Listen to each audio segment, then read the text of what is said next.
MIAA fans, you're watching the MIAA Network 360 show. I'm your host, Bethany Bowman.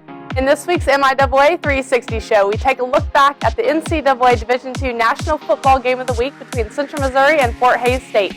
We'll also catch up with Rick Squires, head volleyball coach at the University of Nebraska-Kearney, about a long, successful coaching career that he's had as he enters his 21st season.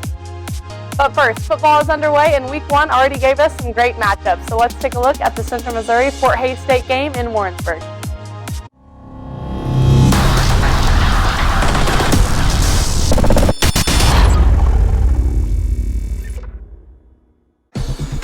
Opening week of MIAA football saw a big matchup in Central Missouri hosting the number 11 Fort Hays State Tigers.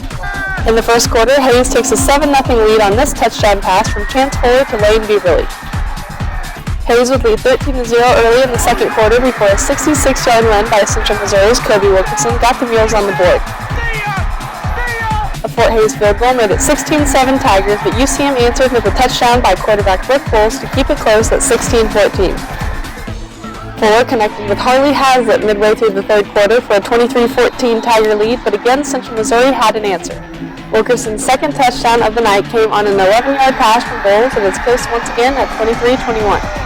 5 minutes remaining in the game, things start to get a little interesting. Bulls find Shea Wyatt for a 65-yard touchdown pass. It's 30-28, Hays still leading, but on their next drive, Mules senior Colson Crane comes up with a big forced fumble to give UCM the ball back. We gotta get this done, let's go. A minute 33 remaining, Bulls drops a dime of a pass to Cameron Saunders to take the lead 34-30, and the Tigers' final pass attempt is batted down as Central Missouri pulls off the fourth quarter comeback over the number 11 ranked Fort Hays State Tigers.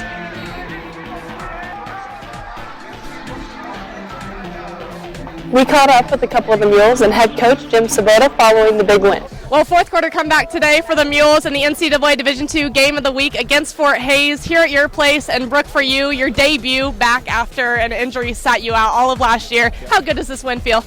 I mean, I'm just on cloud nine right now. I mean, I'm so proud of these guys, each one of them. I mean, they played so hard and fought till the last snap, and oh my God, it's such a great feeling right now. You know, Fort Hays really took control there early in the game. Were you kind of rallying your guys? What are you telling them to make sure they know that you guys aren't out of it?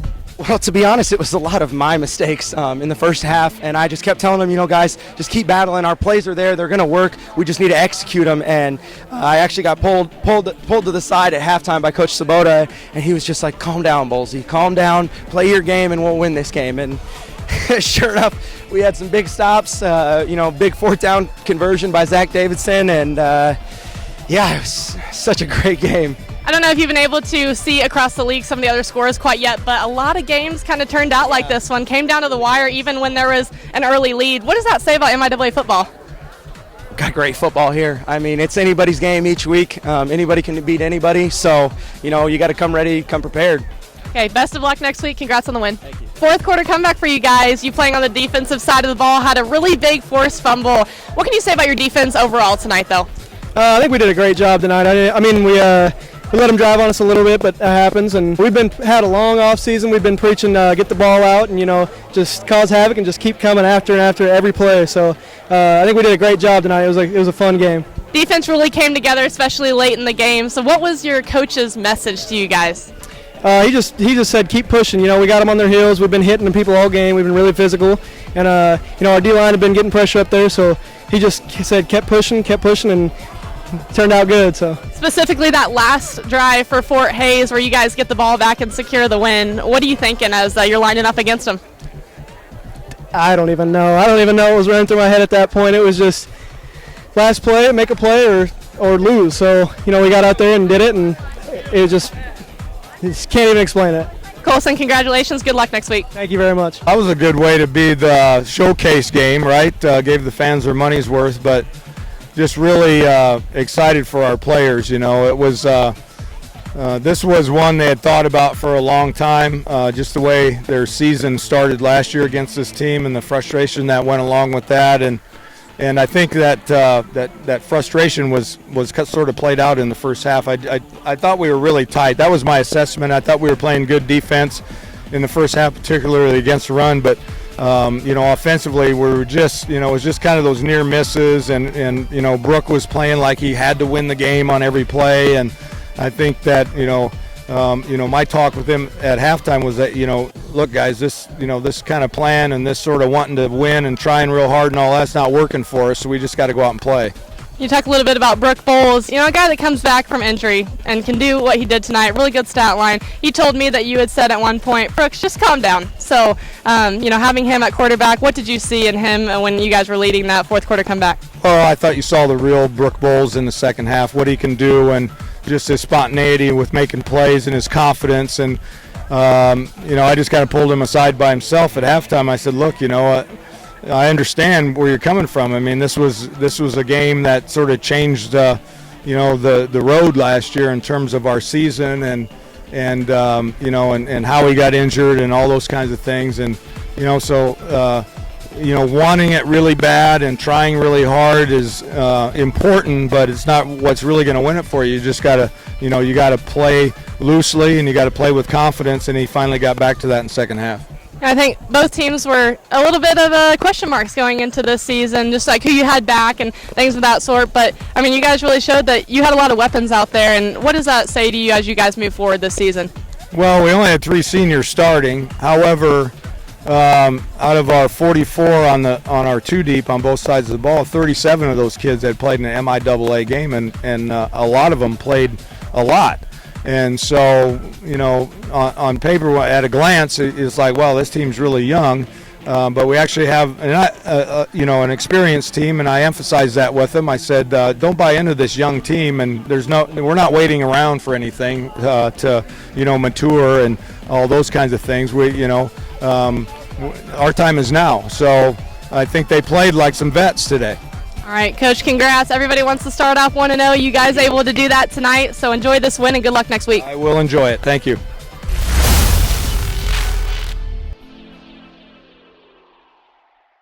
Through 20 seasons as head coach at Nebraska Kearney, Rick Squires has an astonishing winning percentage of 88%.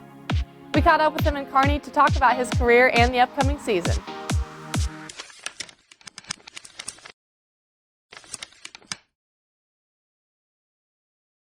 Pleased to be joined here by head women's volleyball coach Rick Squires. Coach, thanks so much for joining us. You bet. Thanks for having me. Heading into your 21st season, you've been doing this for 20 complete seasons now. So after that long, what's the excitement like going into a new year? It's one of those things that never really gets old. I think the anticipation of a season and the unknown and the hope that goes into it, and especially coming off a good solid year that certainly didn't end how we wanted it to. I think we have a group of girls that are looking forward to getting things started, and so it's that kind of feeling that keeps you doing this as long as I've done it. So hopefully we're going to have another good year. Not many volleyball coaches can say that they've coached men's basketball, volleyball, also softball. So can you give us a little insight into your background into coaching? Obviously you've dug a ways back into my background. I have. But, I think when you're starting out, you'll coach whatever they tell you to coach. And so I would be, I think, probably good advice to all the younger people starting out to read those contracts carefully where it says other duties as assigned. But I enjoy sports in general, so I got a taste of a little bit of everything. I kind of started out down the basketball path. Actually, that's where my background originated. But one of those duties assigned was a high school volleyball coach. And, it's one of those things that gets in your blood and you kind of learn as you go. And it's just crazy how it all ended up that found me ended up at the college level like this. And so it turned out for the best, but certainly have fond memories of all those sports. What can you say about being in the Hall of Fame at Hastings College, but in the sport of softball? It's peculiar. Thinking back to those days, I was not a knowledgeable softball coach. I was kind of the organizational person. We had a very knowledgeable assistant on our staff who did a lot of the softball related things.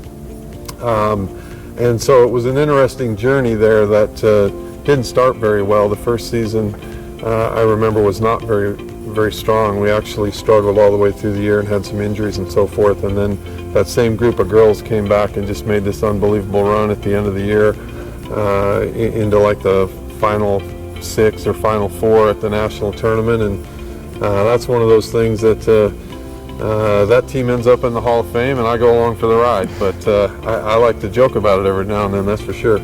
Even as a Hall of Fame softball coach, let's get to the sport that you're best at, I guess I would say, and that's volleyball. A winning percentage of 88% here at Kearney, 637 and 88 overall. What leads you to be so successful? I mean, that starts with players and ends with players for the most part. You know, this is an institution that you can sell, especially when it comes to volleyball. There's a great tradition here. There's only been 3 head coaches here for a reason, because it's a great place to coach. It attracts quality student athletes in the sport of volleyball. And so what I'm most proud of is just that we've been able to keep the tradition alive. I mean, it was going strong when I walked through the front door, and to this point we've been able to maintain that. We've been able to recruit outstanding student athletes who go on and become All-Americans, and got a couple National Players of the Year. And that just kind of perpetuates itself. So I give my credit for staying the heck out of the way, getting the right people in here, and when you do that, then it's easy to look like you know what you're doing. So hopefully we've got another good squad this year, and they'll make me look good again. Well, since we're talking about your players, 24 on the roster this year, and 19 of those are Nebraska natives. How are you able to recruit kids from around here and still be so good? I mean, your whole roster, you don't have to go too far to look for them. No, I mean, Nebraska is a great volleyball state. I mean, going all the way back. And so there's something, John Cook likes to say it's in the DNA of Nebraska. And I believe that to be true. So you don't have to look much farther than your own borders, and we've been fortunate to be able to recruit some outstanding high school prospects from the state of Nebraska. We do have a lot of them this year. It's the biggest roster we've ever had. I think that can be a strength of ours. We're seeing some good signs from the newcomers, and practices have been very competitive. But it is a little bit more of a challenge from an organizational standpoint, so we're still kind of trying to sort through some of those things. But the upperclassmen and the veterans, they're doing a great job leading our team so far, and we've been able to make progress up to this point, been competitive, played well in our exhibition match, and we get another scrimmage weekend, and then it's time to start playing for real. Now, you probably treat all of your players as if they're own, but 2 of those players are actually your own. So coaching your 2 daughters, how special is that? I think it's one of those things that you know, I had a chance to do it several years ago with our oldest daughter, which helped me a lot learn just about how complicated it really is. So what I try to tell myself this time around is to appreciate it. It is unusual, and it is something that I think you should feel good about, and so it is a challenge. It's complicated. It's sometimes difficult for them to have to deal with some of the things that go along with that. So what I hope I can do is coach the team and coach all the players in the same way, and do my best to serve all of them. But every now and then maybe stop and appreciate the fact that I get to have 2 daughters on the team, see them in practice every day, see them play their games, because we've also had some kids that went off to play at other schools, and you don't always get to see them play, and so you watch a stream or something like that, and it's just not the same. So I want to enjoy it, and I hope it goes well, and I'm really looking forward to it, and both of them work really hard, and so we wish them the best and our team the best, and want it to be a great experience. To go in and be a Division I Mountain West team in Wyoming, I mean, what does that say about the MIAA and the level of play? Yeah, that's a good point, is that, you know, even while that was going on, and we certainly felt good about it, and it was a situation that, you know, favored us as the underdog, and we certainly capitalized on that. But even while it was going on, I kind of caught myself thinking, well, yes, I like our team. I like the way we're playing. It feels good to be competitive with the Division I program, but I can think of a few other teams in our conference that would be doing the exact same thing. And so we tried to keep that in perspective, and we tried to remind our team that, yeah, this was a nice start and a good feather in our cap, but there's a handful of teams that might have done the same thing that we have to go and play in our league. And that will be plenty difficult regardless of how our exhibition match turned out with Wyoming. 20 seasons, 20 NCAA tournament appearances. We had 3 Elite Eights with you as head coach. What is your mindset in the postseason? Does it change at all from the regular season?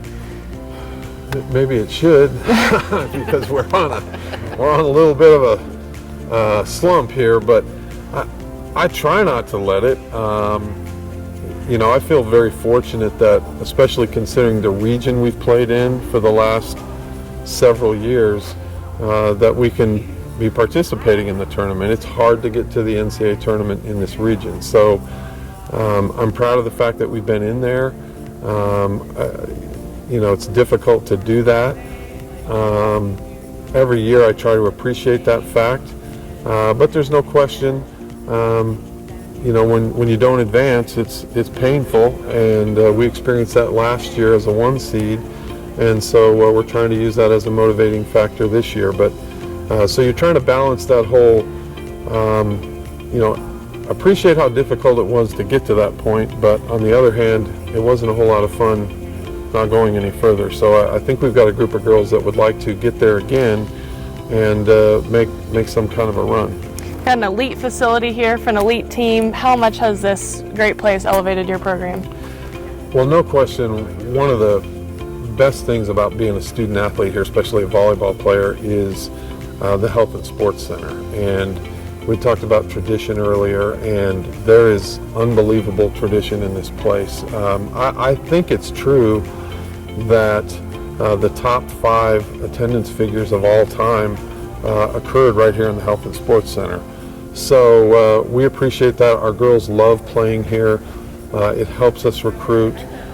It's tough on visitors to come in here and play.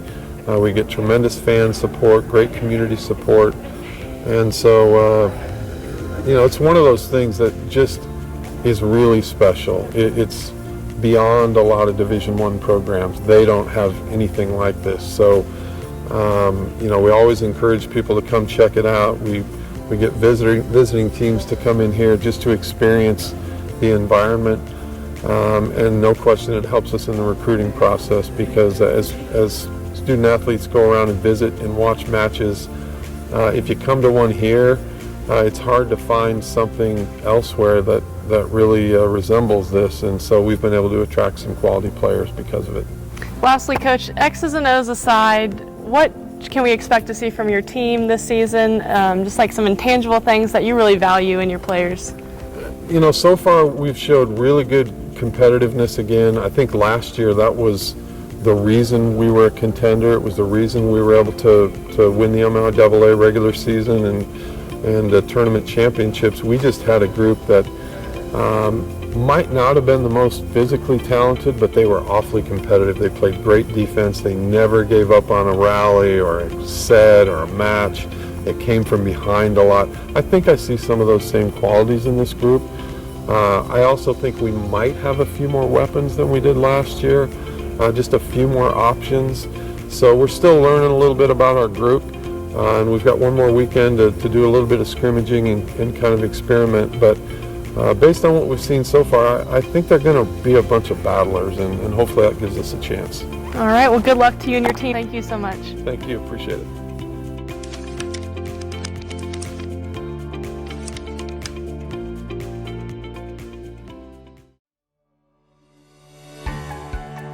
In the MIAA, we care. We bring our A game in the MIAA.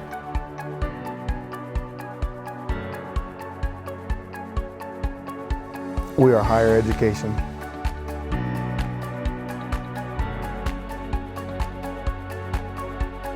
We are community.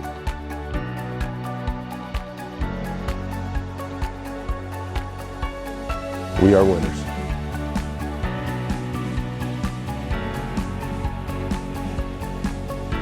We care about giving student athletes a voice.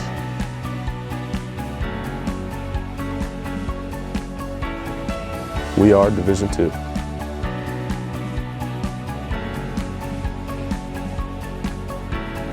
We are MIAA strong. That's it for this week's MIAA Network 360 show. Make sure to tune in to the MIAAnetwork.com, the MIAA.com, and all of our social media to stay up to date on what's going on around the MIAA. And as always, bring your A game.